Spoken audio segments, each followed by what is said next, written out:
Oral questions by members. Opposition House Leader.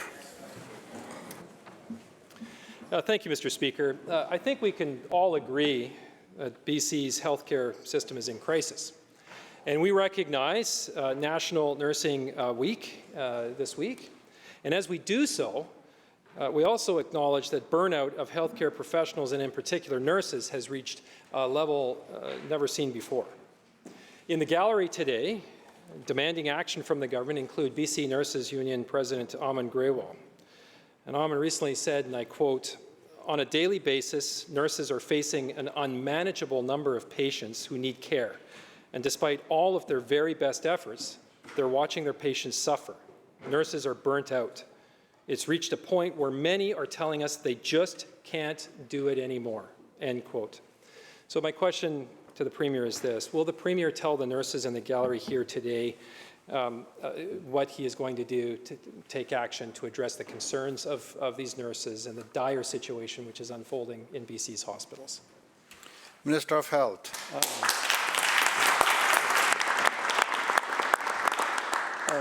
Thank you, Honourable Speaker, and I agree with the Honourable Member that nurses have done extraordinary work, not just in the last 2 years, but every day in our province, supporting patients often at their most difficult moments, and that these have been exceptional and difficult moments for our healthcare system, the public health emergency that is the COVID-19 pandemic, public health emergency that is the overdose public health emergency.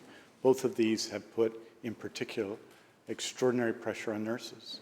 And that's why you've seen the government take, in the last number of weeks, often in consultation with the BC Nurses Union, I think, exceptional steps to address the need to have more nurses in our province. As the members on the other side, and all members will know, BC historically has had some of the lowest rates of nursing in Canada per population.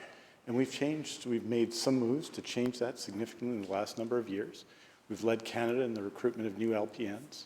We're third in Canada of the 10 provinces in recruitment per capita of new registered nurses. We just added 602 nursing spaces, which is significant. We've added 299 net new surgical nursing positions since the beginning of the surgical renewal commitment. And of course, we've taken action to make it easier for internationally educated nurses to join our outstanding team of nurses in BC. These are all steps we're taking now to support nurses both in the future and get the nurses we need for the coming generations of people in BC. Opposition House Leader supplemental. Thank you, Mr. Speaker. Well, there's no quibble from the official opposition, and I think British Columbians generally, when the minister says that nurses have done extraordinary work. They really have. In every hospital and every healthcare setting across this province, and we are all extremely grateful for the efforts of nurses. But nurses don't deserve what's happening to them today. Nurses deserve action on burnout and workloads and their safety concerns, and nurses deserve action from this government on the dire situation which is unfolding in our hospitals. Frankly, the efforts that the minister just mentioned is simply not good enough. This is a two-term government, and the results don't match the rhetoric, especially with respect to our hospitals. Our system is in crisis. Tomorrow, there will be 250 nurses on the lawns of the legislature demanding action from this minister and this government. One nurse recently described, and I quote, "feelings of moral distress, panic, sobbing, making errors and knowing it's not only me. How many will leave because of burnout? Will it take a death or serious effect on a patient before things change? We need nurses, and instead we're losing them every single day," end quote. So again, will the Premier stand up and tell the nurses in the gallery today when the NDP rhetoric on healthcare in our hospitals will be matched by action and results? Minister of Health. Well, thank you, Honourable Speaker, and I think the member agrees with me, but I would note that with respect to LPNs, we were last in Canada per capita in 2017. We were below standard in terms of registered nurses, and this has an impact. So yes, significant steps have been in place for now some time to increase the number of nurses, and clearly we need to do more. And that's why the government has taken the steps that I described in the last number of weeks alone to significantly increase the number of nursing spaces in our province. Nurses contribute at every level. In primary care, we've, as the members will know, doubled the number of nurse practitioners in BC. Principally in primary care and all over the healthcare system. We were last in the country in 2017. We've doubled those numbers. We've increased the role of nurses in primary care networks between nurses and nurse practitioners, 450 new nurses in primary care. We were below standard in terms of nursing and care in 85% of our care homes in 2017. Now we're above standard. I think all of these are significant changes, and we're going to have to do more. We have to train more nurses, and we have to support what's obviously an issue around attrition for nurses in our healthcare system, particularly after these extraordinary 2 years. Member for West Vancouver Capilano. Thank you, Mr. Speaker. Well, apparently what the minister is describing is just simply not working. Nurses are speaking out against this about this crisis happening under this NDP government. Adrienne Gear of the BC Nurses Union is here in the gallery today. She says, quote, "One thing that we want the Premier to know is that nurses are exhausted. We are burnt out. We need you to step up and do something. We are done asking. We need you to listen, and we need you to take full action to help us," end quote. So my question is, will the Premier speak to the nurses in the gallery and across the province and tell them what he is going to do to step up and do something?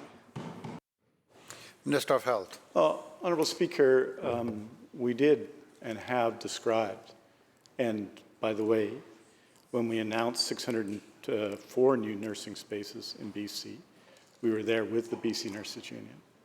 When we announced changes for internationally educated nurses, we were there with the BC Nurses Union.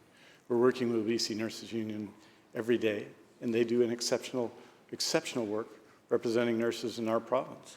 So, of course, I'll be meeting today with representatives of the BC Nurses Union as we continue to work together to address what has been an extraordinary period in healthcare in BC. I think British Columbians can be proud of our public healthcare system, proud of how it's responded to COVID-19, proud of the work of health professionals and healthcare workers dealing with the other public health emergency, the overdose crisis, proud that we're no longer substandard in 85% of care homes in terms of staffing, proud that we no longer lay off women workers, but we give them rights in the workplace, proud that we've added 600,600 workers in that sector through HCAP and other programs.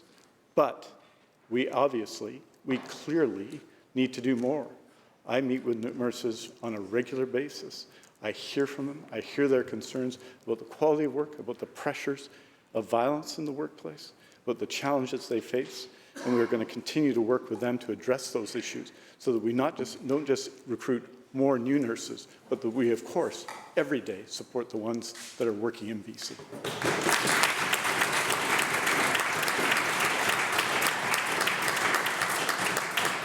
Member for West Vancouver Capilano Supplemental. Thank you, Mr. Speaker. The minister's pride is not enough to make change.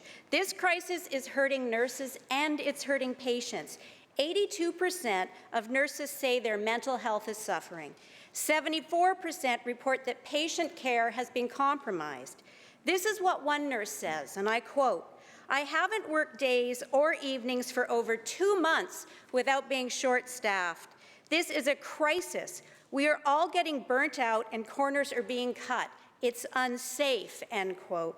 So will the Premier get up and tell nurses here today what he is going to do to take action to fix this crisis? Minister of Health. Well, Honourable Speaker, at every level, we're investing in our healthcare system. I described specific actions that were taken in consultation with the BC Nurses Union, and I know that one tends to ask the question regardless of what the answer is. But really, those are specific responses now and in the future to support nurses, and we have to continue to do so. That means getting nurses the best facilities. That's why there's 16 major health capital projects.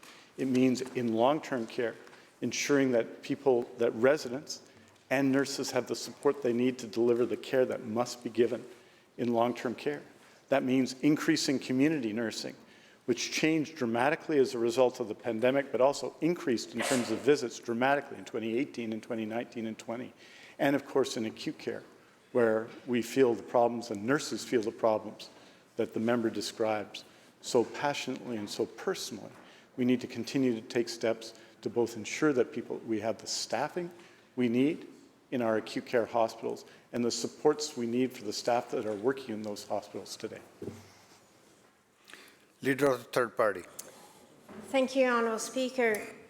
As we recognize National Nursing Week, I think it's important to also recognize that in British Columbia, nurses here are facing some of the worst working conditions in the country.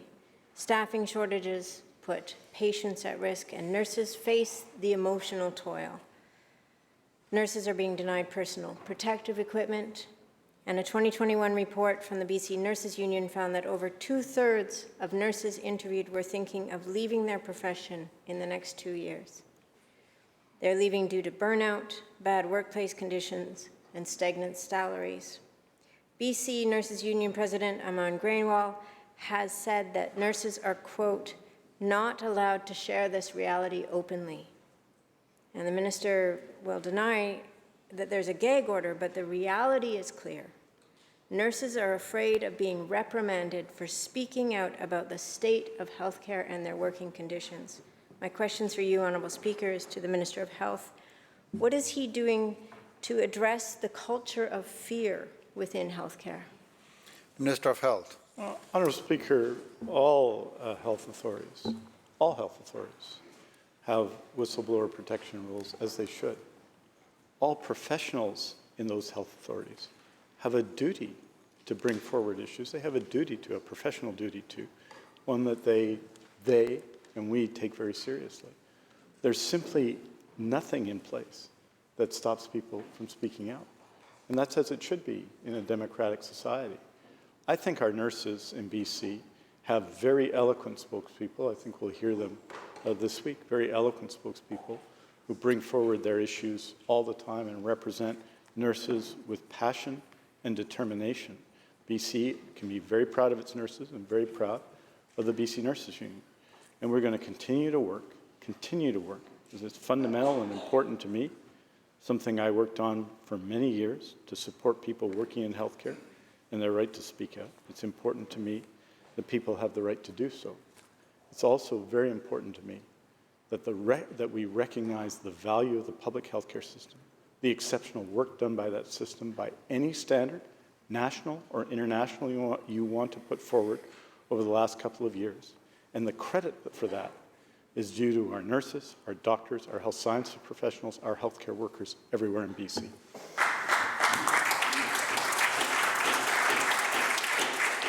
Leader of the third party, supplemental.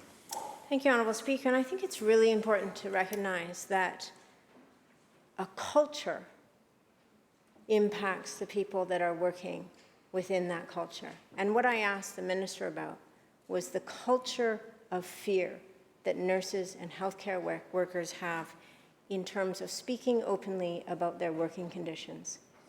And I know that that is an experience that nurses and healthcare workers are having because they reach out to us and they speak about it. And so it's not the minister saying that people have a duty.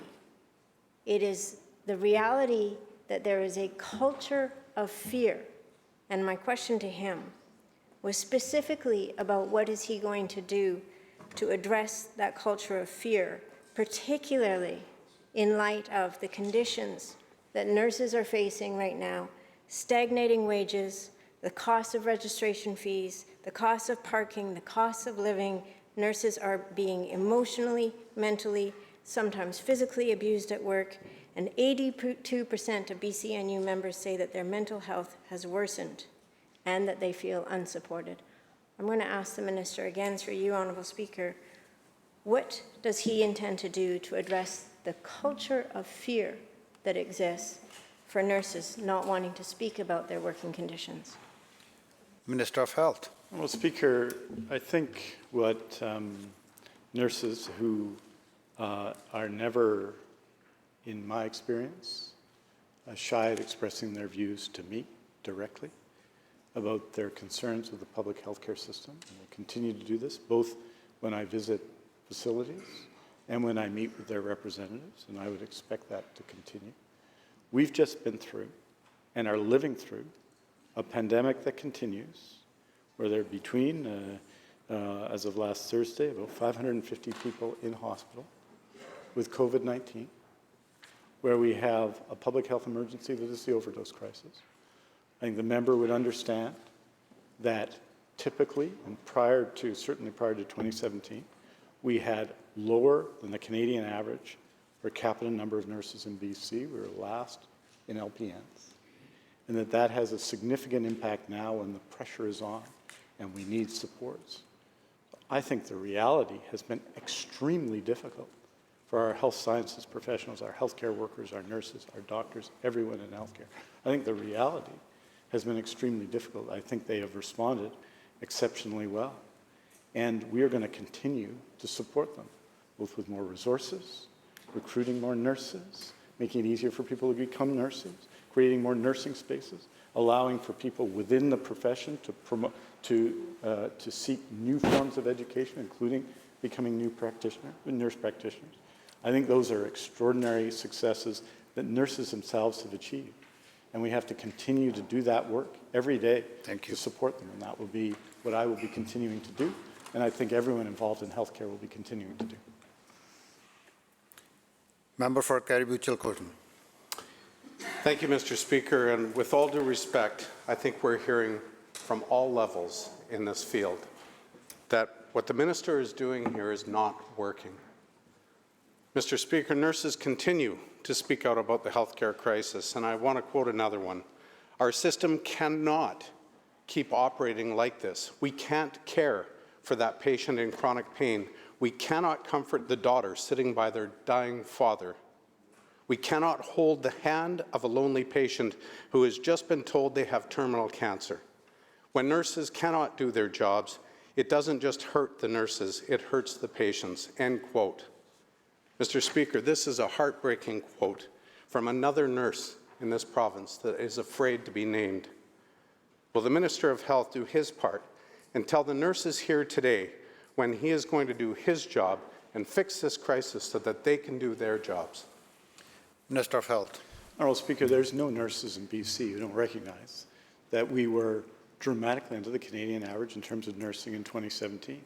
The facts are that in very challenging circumstances, I would say, including two major public health emergencies, the nurses who are working in our system have done an exceptional job. We've added, and we're leading the country in the recruitment of new LPNs, leading the country in the recruitment of healthcare assistants. In many places in healthcare, we were operating below standard, and we've raised those standards, in particular in long-term care. And the member talks about not doing things. 602 new nursing spaces, changing and taking down the barriers, stopping internationally educated nurses to come and be members of the BCNU and join nurses in BC in providing great care in BC. I absolutely hear the voices and concerns of nurses all the time. They communicate with me and I talk to them and I hear the challenges that they've gone through in the last couple of years in particular, but really throughout recent years in their careers. And we need to, as the member, I think, rightly says, do more to support them.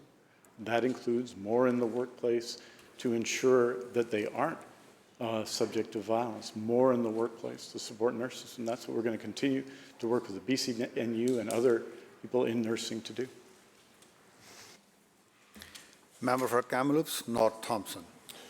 Thank you, Mr. Speaker. Well, the minister seems to want to point a finger everywhere, but in the mirror. The reality is, under the NDP, healthcare spending has dropped to just 7.3% of GDP compared to 8.1% not that long ago. And it's important, Mr. Speaker, because the system is failing, and we're hearing that time and again today. Over the weekend, the emergency department in Clearwater was closed yet again. further impacting the emergency department in Kamloops. And so it's no surprise that the stories of crisis continue to be told at Royal Inland Hospital in Kamloops.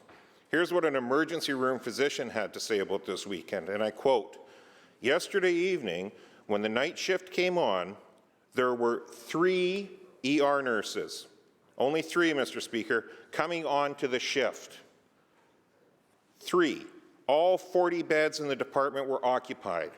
Another 40 patients were in the waiting room.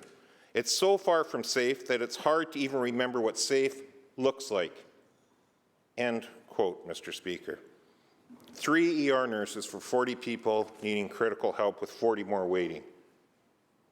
And the minister keeps saying how proud he is of the healthcare system right now that he's in charge of. We're proud of the workers. We're not proud of this minister's outcome. When is the Premier going to act so that nurses and patients finally get the support they actually need?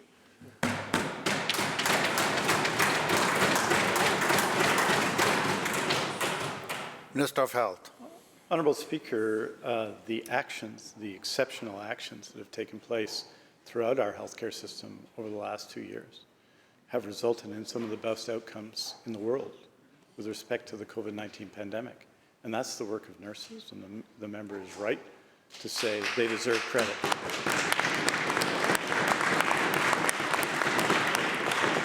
But Honourable Speaker, I have to say this, that when you look at what's happened with nursing in BC, and the members opposite talk about numbers of nurses, LPNs up 11.9%. Registered nurses, not my numbers, the college. Registered nurses up 15.1% from 2017 to 2020. Registered psychiatric nurses up 16%. Nurse practitioners up more than 100%. Those are the numbers, and that's what's happened. And is that sufficient? I don't think so. And that's why we're adding more nursing spaces. That's why we're making it easier for internationally educated nurses to come. Well, the members do need to reflect, it seems to me, on the situation that we had in 2017, why that was the case. If the member is actually suggesting that the previous government invested adequately in healthcare, he is sadly mistaken. How could it be? How could it be?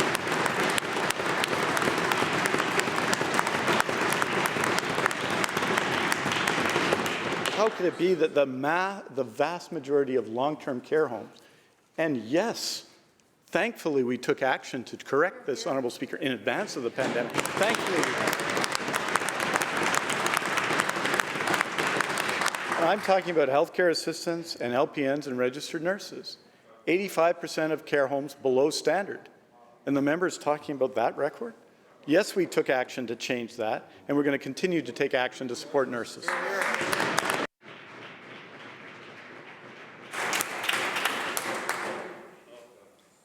Member for Kelowna Mission. Thank you so much, Honourable Speaker. Well, we increased health spending every single year of government, and we had doubled it from $10 billion to $20 billion by 2017.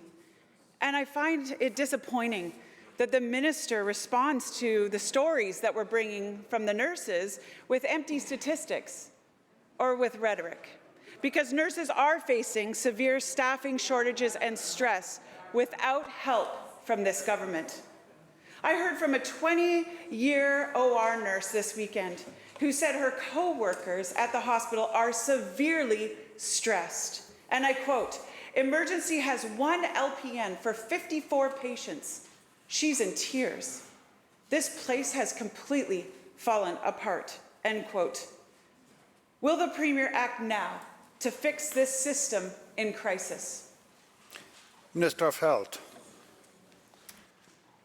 Honourable Speaker, when you add significant number of nurses every year, some specific actions taken, and because this is an extraordinary profession, when you do that, that's not empty, that's real. Those are people, and they matter if you are looking for care.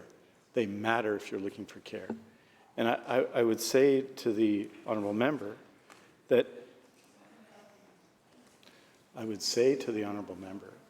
on the very issue of LPNs, where, you know, last in Canada, we've made significant progress. We have to make more. We simply have to make more, because the demands on nursing in acute care, in long-term care, in the community continue to grow. Our need and support for nurses with an aging population will continue to be there. And that's why we've taken specific action, supported, by the way, by the BCNU, to increase nursing spaces. We took specific action to train surgical nurses when we engaged in the surgical renewal plan, a net increase of 299 surgical nurses, which may seem like a statistic, but it means a lot when you need surgery. It means a lot when you need surgery. We took specific action. Now, with the additional nurse practitioner positions at Thompson Rivers University, we're going to more than double the number of nurse practitioner positions, and we've more than doubled the number of nurse practitioners. So I think these are significant steps that have been taken. We absolutely have to do more, because the healthcare system has responded to extraordinary events with strength. But we need to help the healthcare system now, and that's precisely what these measures are intended to do. Member for Kootenay East. Thank you, Mr. Speaker. Well, the minister is failing, and he knows it. Today, the head of the emergency department at East Kootenay Regional Hospital, Dr. Fraser Bowden, is speaking out about the crisis. He says, quote, "I feel it is my duty to inform you of the incredibly dangerous, unsafe, and unacceptable conditions that currently exist in our hospital. Yesterday morning, there was literally not a single bed to see actual emergency patients. We had a patient with a gastrointestinal bleed that collapsed in the waiting room while waiting to be seen," end quote. Question, quite simply, when is the Premier going to wake up and take action? Minister of Health. Well, Honourable Speaker, it's been 2 years of taking extraordinary action, and I think it'll be 2 years continuing to take more extraordinary action to support our nurses in the system. These are, I think everyone would acknowledge this, extraordinary times. And the response of the system in providing care to people has been exceptional. And there are real challenges facing the system, particularly on occasion in some regional hospitals. And the member refers to East Kootenay in his question. I think our staff teams, under the circumstances, are doing exceptional work, and that we have to continue to support them. And how do we do that? By recruiting more nurses, by adding resources in emergency rooms as we have in Kamloops, as we had in many communities. We just got to continue to do that work. We were, and all members of the House will acknowledge this, the statistics are just the statistics, under-nursed as a population in 2017. And we've been taking action every year to improve that. And we need to continue to take that action. I'm glad to have the support of the honourable member when we do that. Leader of the Official Opposition. Well, thank you very much. And while the minister stands up day after day after day in this House, nurses are finding the courage to stand up and tell British Columbians the frustration, the anger, and the fear that they feel. Here's the fact. Nurses are being asked to do more with less every single day. They have said to this minister repeatedly that their physical and mental well-being is at risk. The one thing I will agree with that the minister said today is that clearly he and this Premier need to do more. And he's had every opportunity to do it. He can continue to look in the rearview mirror, but this situation is on his watch. And let's be clear, nurses are frustrated, angry, and fearful. And when they have the courage to speak up, what they want to know is that this minister acknowledges the state of the system that they are forced to work in and see ongoing action by this minister. I would urge the minister to listen carefully to this nurse today, and I quote, "We are burnt out. We are tired of witnessing the suffering that we are witnessing on a daily basis due to inappropriate staffing levels in all departments. We are fearful for our patients. We are fearful for ourselves," end quote. This is a two-term government, and they've made a lot of promises about health care, and they have failed to deliver on even the most basic promises. I'll be really interested to hear the minister's answer to this. He promised, and the Premier promised, that there would be a comprehensive health human resources strategy. And the last time we heard about that, it was going to be tabled in the fall. The minister should look at the calendar. It's May 2022. There is no plan. So he can stand in this chamber and talk about adding nurses. What we want to know, nurses want to know, British Columbians want to know, is where's the plan? What specific action will he take to continue to add nurses to a system where people feel afraid, angry, and desperate? Minister of Health. Well, thank you, Honourable Speaker, and I've taken the member through the fact of the matter, which is that we were at the bottom of the list for nursing in 2017, that we've significantly added not just new nurses, net new nurses in that time, that we continue to take steps, specific steps, with a human resource plan, adding seats in post-secondary, 602 of them, that's a plan. Doubling the number of nurse practitioner spaces, that's the plan. Doubling the number of nurse practitioner, that's the plan. Adding through the HCAP program in the midst of that pandemic, more than 6,000 positions, that's the plan, Honourable Speaker. These are specific actions taken, Honourable Speaker, to address the health human resources, and they have had an impact, a real impact on the ground, and still, because of the circumstances we've all been going through together, Honourable Speaker, there has been, and there has been, obviously, enormous challenges facing the healthcare system. So we've got to continue to take action. When the members come up, question after question, and say, what are you doing? We're adding nursing spaces. What are you doing? Making it easier for internationally educated nurses. What are you doing? Adding resources to emergency room. What are you doing? Adding resources to long-term care. What are you doing? Adding resources in the community. We're going to continue to do that and make it get.